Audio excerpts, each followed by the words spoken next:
ಕನ್ನಡ ವಾಹಿನಿಗೆ ಸ್ವಾಗತ.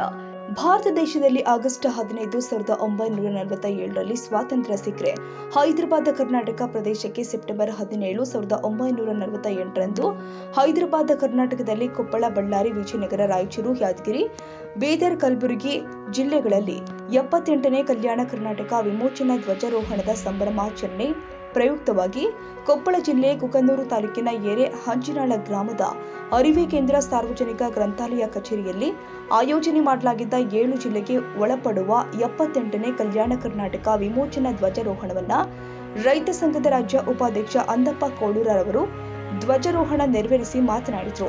ಕಲ್ಯಾಣ ಕರ್ನಾಟಕ ವಿಮೋಚನಾ ಧ್ವಜಾರೋಹಣದ ಅಧ್ಯಕ್ಷತೆಯನ್ನ ಗ್ರಂಥಪಾಲಕರು ಆದ ಭೀಮಪ್ಪ ಪೂಜಾರ್ ವಹಿಸಿಕೊಂಡಿದ್ದರು. ಈ ವೇಳೆ ಸರ್ಕಾರಿ ಕಿರಿಯ ಪ್ರಾಥಮಿಕ ಶಾಲೆಯ ಮುಖ್ಯೋಪಾಧ್ಯಾಯರು ಆದ ಶಂಕರಪ್ಪ ಹೊನ್ನಳ್ಳಿ ಇವರು ಧ್ವಜಾರೋಹಣ ಕುರಿತು ಮಾತನಾಡಿದರು. ಮೊದಲ ಬಾರಿಗೆ ನಮ್ಗೆ ಆಗಸ್ಟ್ 15ರ ಸ್ವತಂತ್ರ ದಿನಾಚರಣೆ ಒಂದನೇದಾಗಿ ಆಚರಣೆ ಆಯಿತು. ನಂತರ ಒಂದು ವರ್ಷ ಆದ ನಂತರ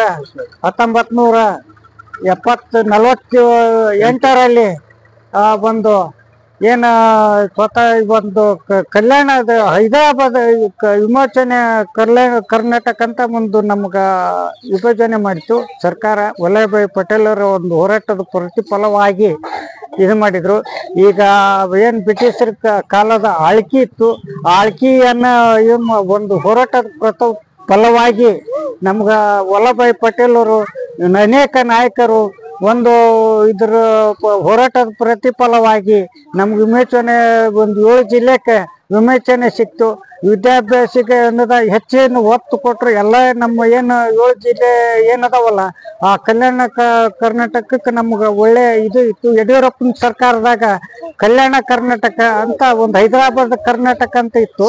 ಅದನ್ನ ಇವತ್ತು ಯಡಿಯೂರಪ್ಪನ ಸರ್ಕಾರದಲ್ಲಿ ಕಲ್ಯಾಣ ಕರ್ನಾಟಕ ಅಂತ ಹೇಳಿ ಒಂದು ಘೋಷಣೆ ಮಾಡಿಂದ ಇವಾಗ ಏನಾಗೈತಿ, ನಮ್ಮ ಕಲ್ಯಾಣ ಕರ್ನಾಟಕ ಅಂತ ಒಂದು ನಮ್ಮ 7 ಜಿಲ್ಲೆನು ಅವ್ರು ಘೋಷಣೆ ಮಾಡಿಂದ ನಮ್ಮ ಭಾಗದ 7 ಜಿಲ್ಲೆದಾಗೂ ಎಲ್ಲ ಕಡೆನೂ ಕಲ್ಯಾಣ ಕರ್ನಾಟಕ ಅಂತ ಒಂದು ಧ್ವಜಾರೋಹಣನ ಆಚರಣೆ ಮಾಡೋಂಥ ವ್ಯವಸ್ಥೆ ನಮ್ಮ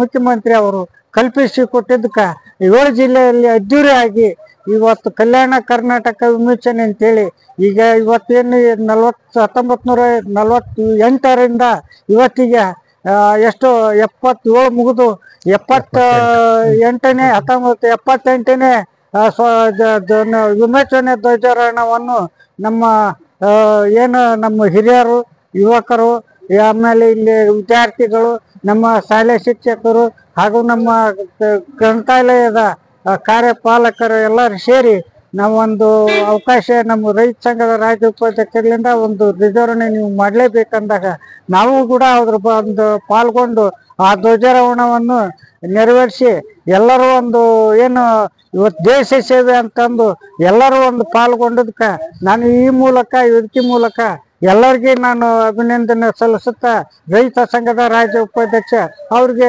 ಧನ್ಯವಾದಗಳನ್ನು. 1947 ಆಗಸ್ಟ್ 15ರಂದು ಭಾರತ ದೇಶ ಬ್ರಿಟಿಷರ ಕಪಿಮುಷ್ಟಿಯಿಂದ ನಮಗೆ ಸ್ವಾತಂತ್ರ್ಯವನ್ನು ಪಡೆದುಕೊಂಡ ಆ ಬಳಿಕ ಅಖಂಡ 5 ಜಿಲ್ಲೆಗಳ ಯಾವುವು ಬೀದರ್, ಕಲಬುರಗಿ, ರಾಯಚೂರು, ಕೊಪ್ಪಳ, ಬಳ್ಳಾರಿ, ಈಗ 7 ಜಿಲ್ಲೆ ವಿಜಯನಗರ ಜಿಲ್ಲೆ. ಹಾಗಾದ್ರೆ ಅಂದಿನ ದಿನಮಾನದಲ್ಲಿ ಈ ಬ್ರಿಟಿಷರ ಆಡಳಿತದಲ್ಲಿರ್ತಕ್ಕಂಥ 544 ಈ ಆಡಳಿತ ಒಕ್ಕೂಟಕ್ಕೆ ವಿಲೀನ ಆಗಿದ್ದಿಲ್ಲ ಸಂಸ್ಥಾನಗಳ.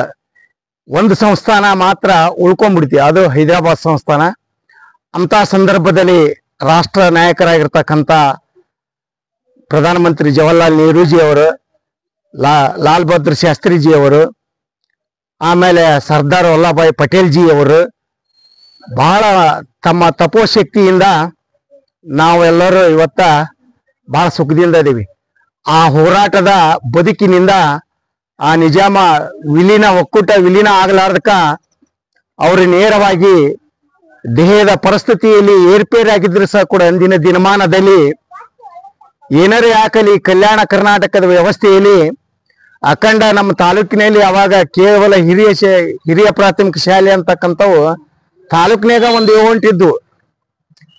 ರೇಂಚನಾಳ, ಮಂಡ್ಲಿಗೇರಿ, ಇಟಗಿ, ಕುಕ್ನೂರು ಹಿರಿಯ ಪ್ರಾಥಮಿಕ ಶಾಲೆ. ಅಖಂಡ ಇವೇನು 144 ಹಳ್ಳಿಗಳು LPS ಇದ್ದು ಕಿರಿಯ ಪ್ರಾಥಮಿಕ ಶಾಲೆ. ಅಂದ್ರೆ ಶಿಕ್ಷಣದಿಂದ ವಂಚಿತ ಆಗ್ಬಿಡ್ತಿತ್ತು ನಮ್ಮ ಸಮಾಜ. ಅದನ್ನೆಲ್ಲ ಅರಿತುಕೊಂಡಿರ್ತಕ್ಕಂಥ ಆರ್ಥಿಕವಾಗಿ, ಸಾಮಾಜಿಕವಾಗಿ ಹಾಗೂ ಸಮಾನತೆಯಾಗಿ ಸಿಗಲಾರದೆ ಇರತಕ್ಕಂಥ ಪರಿಸ್ಥಿತಿಯನ್ನು ಅರ್ಥೈಸಿಕೊಂಡಿರ್ತಕ್ಕಂಥ ನಾಯಕರ ಹೋರಾಟದ ಬದುಕನ್ನ ಅವರು ಏನಾದರೂ ಇವರು ಸರಿಯಾದ ರೀತಿಯಿಂದ ವ್ಯವಸ್ಥೆಯನ್ನ ಮಾಡಿಕೊಳ್ಳಿಲ್ಲ ಅಂದ್ರೆ ಇವ್ರ ಬದುಕು ತೊಂದರೆಗೆ ಈಡಾಗತ್ತ ಅಂತಕ್ಕಂಥ ತಿಳ್ಕೊಂಡ ಅವರು ನೇರವಾಗಿ ಕರ್ನಾಟಕಕ್ಕೆ ಬಂದ ಕರ್ನಾಟಕದ ನಿಜಾಮನಿಗೆ ಒಂದು 1948 ಸೆಪ್ಟೆಂಬರ್ 17ರಂದ ನಮ್ಗೆ ಹೈದರಾಬಾದ್ ಕರ್ನಾಟಕ ಅಂತಿದ್ರಿ. ಈಗ ಅದನ್ನ ತಪ್ಪಿಸಿ ಕಲ್ಯಾಣ ಕರ್ನಾಟಕ ವಿಮೋಚನೆ ದಿನ ಅಂತಕ್ಕಂಥದ್ದನ್ನ ಸರ್ಕಾರ ಆದೇಶ ಮಾಡಿದೆ. ಪ್ರಪ್ರಥಮ ಬಾರಿಗೆ ಶೈಕ್ಷಣಿಕ ಚಟುವಟಿಕೆಗಳಿಗೆ ಹೆಚ್ಚು ಒತ್ತು ಕೊಟ್ಟು ಇವತ್ತಿನ ಡಿಜಿಟಲೀಕರಣ ಯುವಕರು ಮತ್ತು ಯುವತಿಯರ ಇದನ್ನ ಆಗುಗಳನ್ನು ತಿಳ್ಕೊಂಡು ಜೀವನ ಮಾಡ್ತಕ್ಕಂಥದ್ದು ಬಹಳ ಅತ್ಯವಶ್ಯಕತೆ. ಆ ಅವಶ್ಯಕತೆಗೆ ಗ್ರಂಥಾಲಯದಲ್ಲಿ, ಪಂಚಾಯತಿಗಳಲ್ಲಿ, ಸ್ಕೂಲ್ಗಳಲ್ಲಿ ಅಲ್ಲಿ ಹಳೆ ಕಾಲದಲ್ಲಿ ಮಾಡಿರ್ತಕ್ಕಂಥ ಅವ್ರು ಮಾಡಿರ್ತಕ್ಕಂಥದ್ದು ನಾವು ಹೊಸದಾಗಿ ಏನು ಮಾಡೋದ್ ಬೇಕಾಗಿಲ್ಲ. ಅವ್ರು ಮಾಡಿದ್ದನ್ನ ನಾವು ಉಳಿಕೊಂಡು ನೋಡ್ಕೊಂಡು ಹೋದ್ರೆ ಸಾಕು.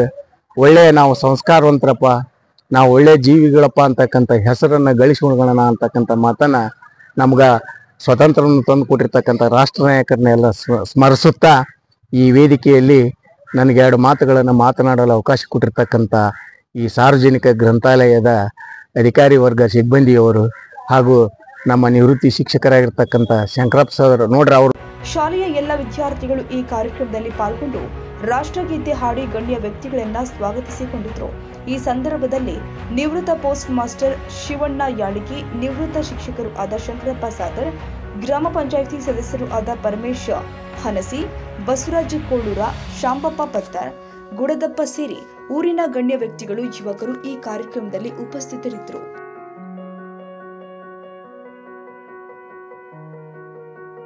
ತಾಜಾ ಸುದ್ದಿಗಾಗಿ MTV ನ್ಯೂಸ್ 24x7ಗೆ ಸಬ್ಸ್ಕ್ರೈಬ್ ಮಾಡಿ ಮತ್ತು ಬೆಲ್ ಐಕಾನ್ ಅನ್ನು ಒತ್ತಿ. ತಪ್ಪದೇ ಲಿಂಕ್ ಶೇರ್ ಮಾಡಿ.